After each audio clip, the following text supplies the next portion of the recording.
তোমার সারাটা জিন্দেগীর ইবাদত একবার শব্দ বলার সাথে সাথে সারাটা জিন্দেগীর ইবাদত নষ্ট হইয়া যাইবে। সূরা কোন কথা ঠিক কি না? ও যুবক যাদের বাবা মা পৃথিবীর জমিনের মধ্যে জীবিত, তাদের প্রাণ ভরে খেদমত করিও।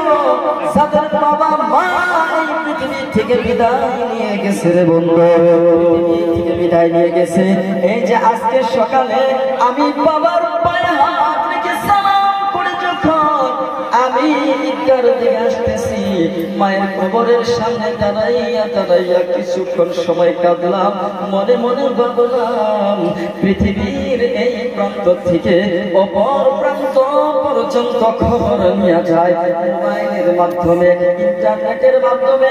কিছুক্ষণ পর পর ফোন আসে, কত মানুষের খবর পাই, কিন্তু আল্লাহ আমার মা যে 8.5 বছর ধরে এই মাটির মধ্যে নিজ হাতে রেখেছি, জানি না আল্লাহ মাকে কবরের মধ্যে তুমি কোন হালতে রেখেছ।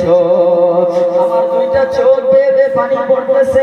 এই জন্য আল্লাহ রাসূল বলেন রমজান মাসে জাহান্নামের দরজা বন্ধ থাকে, কিন্তু ঈদের দিনের পর থেকে জাহান্নামের দরজাটাকে আল্লাহ খুলে দেয়।